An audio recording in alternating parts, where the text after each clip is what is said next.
Welcome to the July 28th morning devotion. So foolish was I, and ignorant, I was as a beast before thee. Psalm 73:22. Remember, this is the confession of the man after God's own heart. And in telling us his inner life, he writes, "So foolish was I, and ignorant."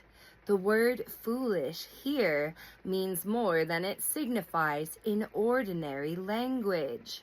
David, in a former verse of the psalm, writes, "I was envious at the foolish when I saw the prosperity of the wicked," which shows that the folly he intended had sin in it. He puts himself down as being thus foolish and adds a word which is to give intensity to it. So foolish was I. How foolish he could not tell. It was a sinful folly, a folly which was not to be excused by frailty, but to be condemned because of its perverseness and willful ignorance. For he had been envious of the present prosperity of the ungodly, forgetful of the dreadful end awaiting all such. And are we better than David that we should call ourselves wise? Do we profess that we have attained perfection, or to have been so chastened that the rod has taken all our willfulness out of us? Ah, this were pride indeed.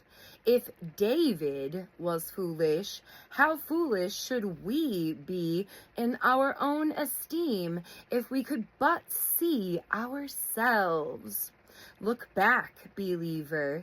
Think of your doubting God when he has been so faithful to you. Think of your foolish outcry of, "Not so, my Father," when he crossed his hands in affliction to give you the larger blessing. Think of the many times when you have read his providences in the dark, misinterpreted his dispensations, and groaned out, "All these things are against me," when they are all working together for your good.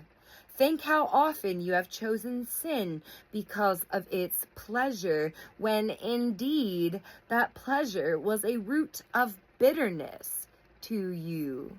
Surely, if we know our own heart, we must plead guilty to the indictment of a sinful folly, and conscious of this foolishness, we must make David's consequent resolve our own. "Thou shalt guide me with thy counsel."